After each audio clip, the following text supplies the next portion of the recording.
Welcome to the Seeing Israel podcast. I'm Joshua. And I'm Sally, and this is our series God Keeps Covenant, where we want to explore what God's word says about his love for Israel and why this is relevant to Christians today. This is episode 6, Jewish persecution throughout history. Do not boast, do not be arrogant. Romans 11:18 and 20. Comfort my people, says your God. Isaiah 40 verse 1. So, welcome back to episode 6. In our last episode, we touched on replacement theology and what that is. And we also talked about how it is impossible for God to forget his promises to Israel. Now, today, we will firstly be reading some whole sections from Wendy's book. So, if you remember, this podcast is based on a book from Wendy Beckett, a 30-day devotional called God Keeps Covenant. And the reason we're reading whole passages to begin with is because she gives such a concise overview of the history of Jewish persecution, and there's really not much we can add to that. So we'll read some sections and then we'll have a discussion afterwards. Sadly, many in the church today have no idea how much persecution has been inflicted on the Jewish people in the name of Christ. Regrettably, many have ignored Paul's plea in Romans 11, verse 18, to do not boast that you are better than those branches. But if you do boast, you do not sustain the root, but the root sustains you. The apostles were scarcely in their graves when key leaders in the early church began turning against the Jews. By the time Christianity became accepted throughout the Roman Empire, every vestige of Jewishness had been erased from the church. Jewish people who became Christians were forbidden to keep Saturday as the Sabbath, also celebrate the feasts commanded by the Lord through Moses. Expulsion, forced conversion, and violence mar the pages of the history of Christian Europe as the separation between Christian and Jew continued to widen. The Crusades between 1000 and 1200 AD became an excuse to eradicate as many Jews as possible as fanatic knights and their followers rampaged through cities and towns on their way to the Holy Land. Once in Jerusalem, these men, convinced they were doing God's will, slaughtered Jews as well as Muslims until the blood literally ran through the streets. In Europe, in the late 1200s, a story circulated widely that Jews were kidnapping Christian children, slaughtering them and drinking their blood and using it to make Passover bread. Thousands of Jewish people lost their lives in the ensuing centuries because of this preposterous lie. These accusations continued in Eastern Europe well into the last century and still surface today in Muslim countries. Down through the centuries, persecutions and mass expulsions took place in England, France, Spain, Russia, and Eastern Europe. Between 1440 and 1808, 30,000 Jews were burned at the stake in Spain and thousands more in Portugal and Mexico. Even Martin Luther in his later years joined the ranks of those who vilified the Jews and desired their destruction. It has been said that Luther's angry outbursts against the Jewish people helped Hitler justify his purges and death camps. It is estimated that in the centuries before the Holocaust, 7 million Jewish people were slaughtered by those confessing to be Christians.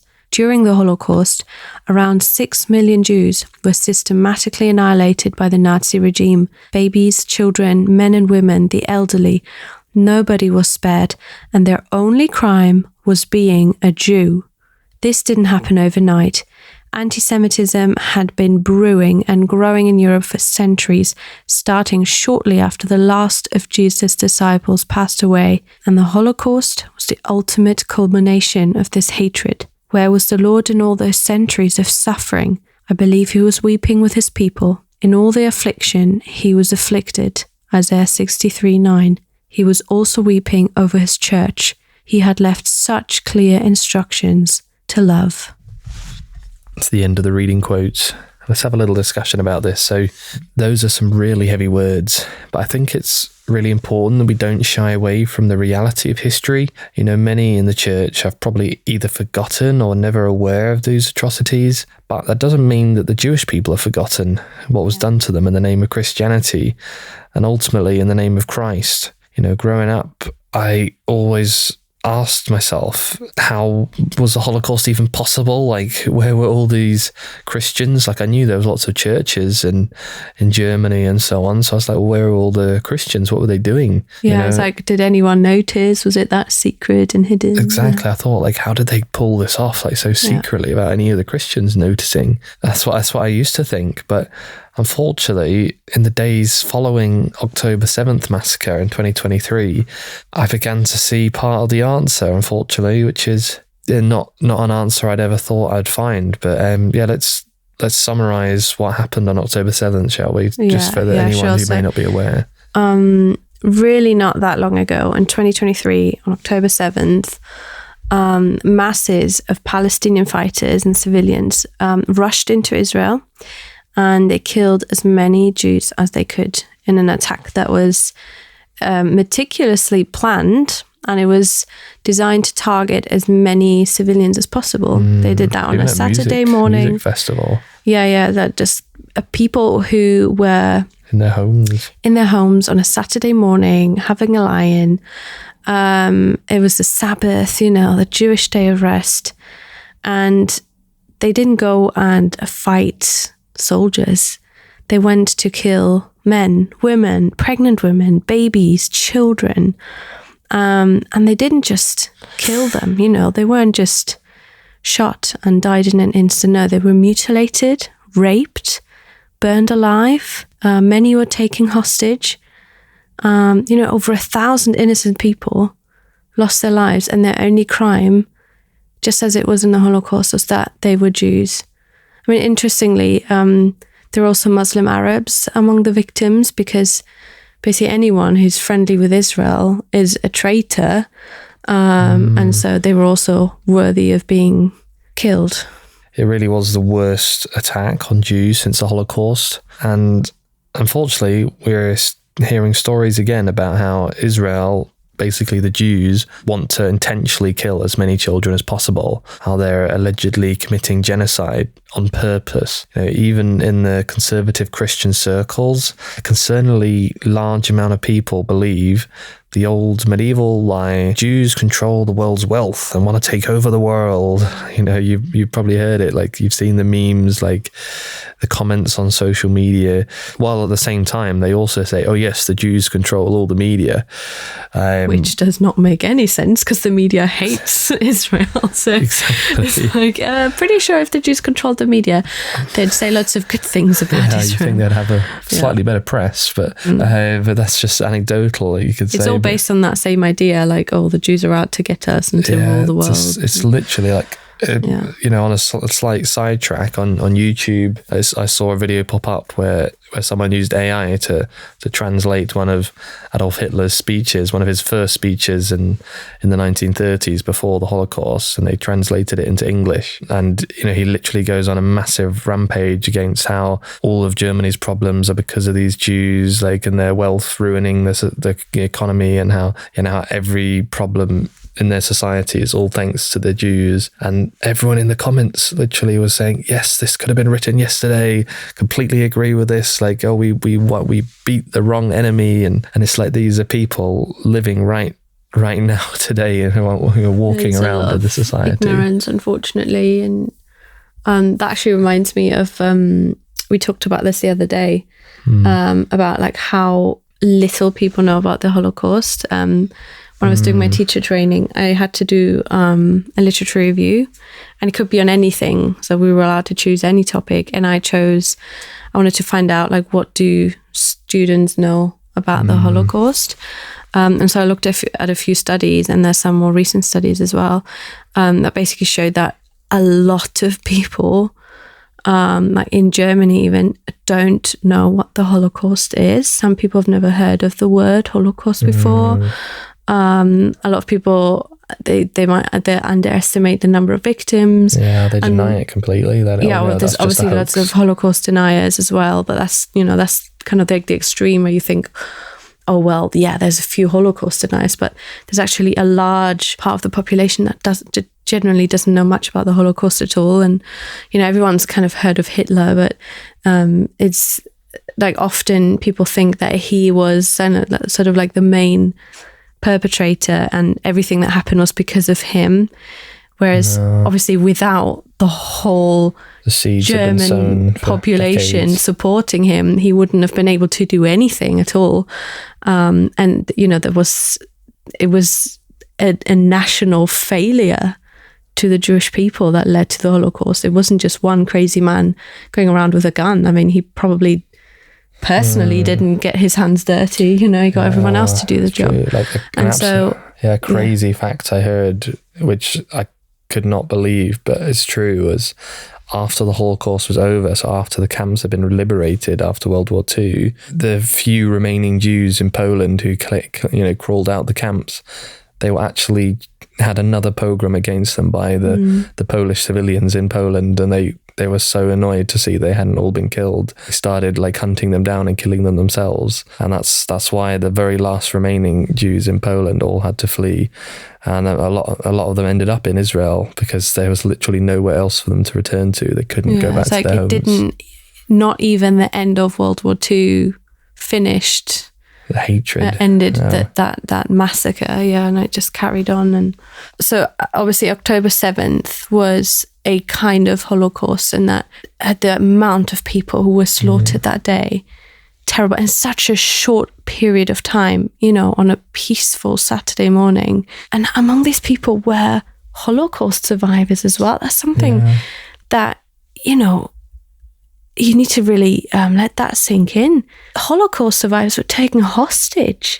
It's unimaginable. And I was really shocked to see sort of like the church, and I'm not speaking about every single church on the planet here. There are many churches out there that support and pray for Israel, and praise God for that. But personally, our experience was, we went to church the next day. Yeah, because it happened on a Saturday. Yeah, and then Sunday we go to church and there was just nothing at all. Not a single mention of what happened. Not a single prayer was spared.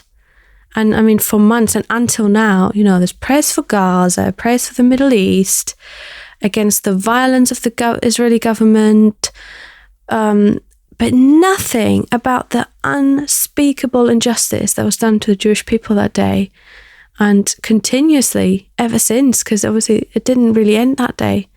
The violence towards Jews in Europe has gone up massively, and those living in Israel have been facing threats daily ever since as well. Not just threats, I mean, like actual rockets flying into their country all the time. And I was just so shocked at this deafening silence from the church. And if anything, that October 7th taught us is this is why the IDF needs to exist. It's called the Israeli Defense Force. Yeah. And, you know, sure, they had their biggest failure ever, where they allowed a breach in the defences for this to happen. But it just shows if they weren't there and they didn't massively fight back and come out in full force to stop Hamas would have gone on to kill thousands and thousands and thousands. Which is their goal, like their outspoken goal. It's not like they're subtle about it. That's what they say. We want to kill all the Jews. Yeah, there's a reason the IDF exists now. And, there was no IDF in Germany and Poland and in the 1940s. There was no one to defend them, but not anymore. They now have a force that is now strong. So going on from this topic, which is in the months following October 7th, we got to witness some horrendous events in Europe that honestly I didn't think would ever be possible. Honestly, like I would never not in a modern educated society, you would think. No, literally, because I just read like The Hiding Place of Corrie ten Boom, and that's about Holland in the 40s and how Jews were hiding in attics and weren't able to be on the streets because they'd be just taken away and stolen. I was like, oh yeah, that could literally never happen. Couldn't ever imagine that. Yeah, stuff like that started happening in Amsterdam, right near where Corrie ten Boom lived. The end of 2024, there was an international football game on where the Israeli football team were playing. So lots of Israeli supporters went to Amsterdam, and there's literally mobs in the streets running around on motorbikes, electric scooters, and the taxi drivers would kind of tell the mobs, hey, I've just dropped off some Israelis at this hotel, and the mobs would come and they'd literally beat up Israelis and try and some of them were stabbed, and it's like, I could not believe it when I saw that on the news. I was and like, that wasn't way. Just a random that was premeditated. Yeah, it was a very planned event. Yeah, it's literally large mobs, and they were using social media like WhatsApp groups to organize, saying, hey, we've spotted some, let's go get them. And it was organized, and the Dutch police just couldn't do anything. It was like for hours and hours and hours this was going on, and they were in Amsterdam, or wouldn't.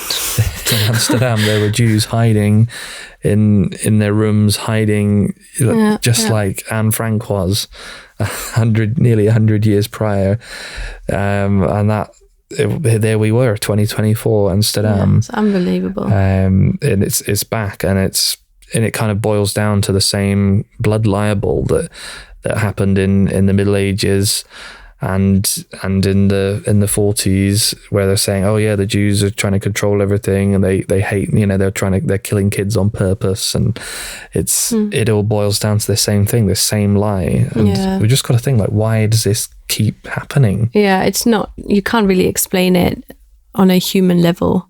You have to see that there's something spiritual going on. Like, they're hated in their own homeland, they're hated in Europe, regardless of where they live. Basically, they're hated, whether they're religious Jews that wear a kippah or like Star of David, or whether they don't even believe in God, whether they have assimilated to the culture in that country or not. It doesn't matter. It makes no difference. It's like a hatred.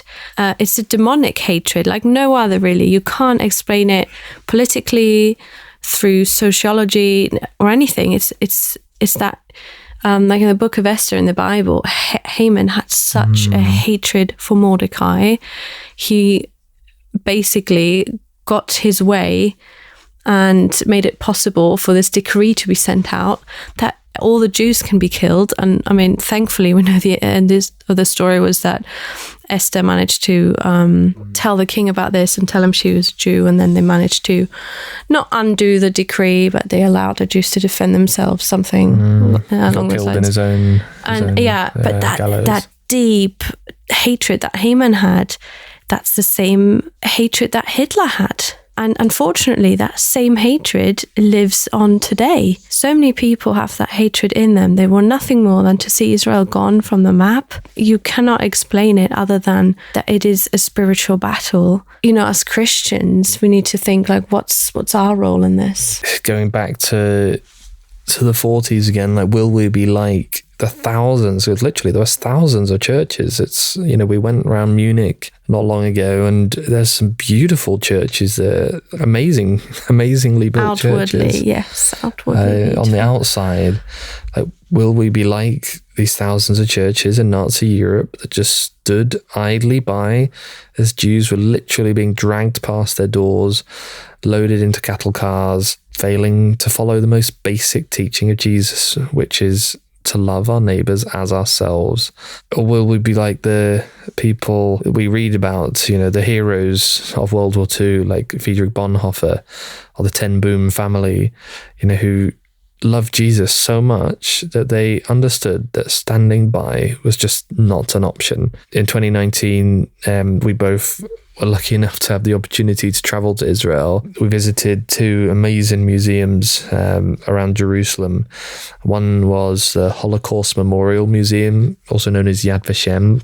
Very powerful. Like, bring a bag of tissues with you if you go. And the other being the Friends of Zion Museum. In the Holocaust Memorial Museum at Yad Vashem, there's a section called the Garden of the Righteous Among the Nations, which is dedicated to non-Jews who chose to save Jews during the Holocaust at personal risk and without any financial or evangelistic gain. People like Schindler, if you've seen the movie Schindler's List, like, who risked his life to save the Jews. The Friends of Zion Museum has a section called Lights in the Darkness Gallery, which, I quote from their website, uses an animation to tell tales of the righteous among the nations whose faith and conscience drove them to save the lives of Jews, young and old, during the Holocaust in Europe.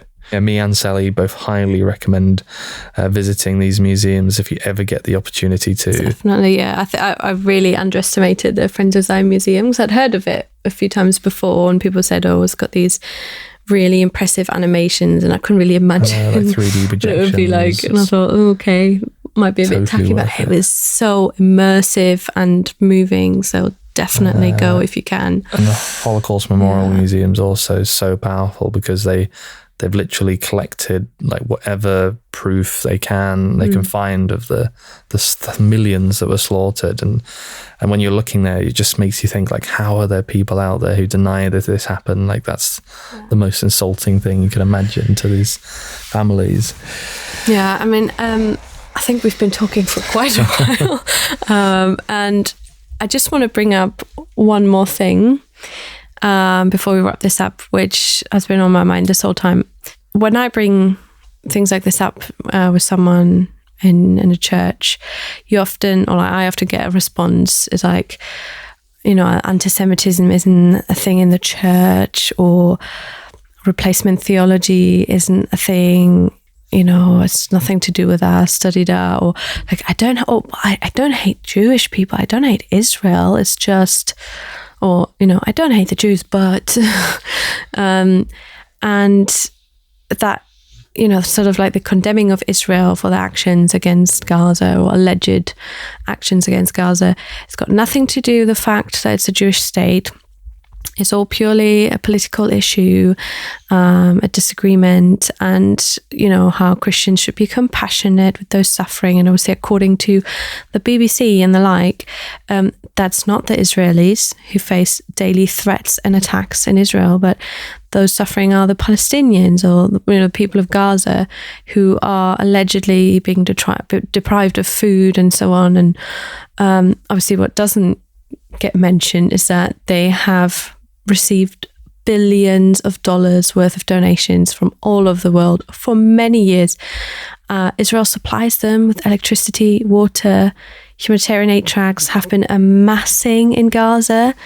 I mean, there's been more since October 7th.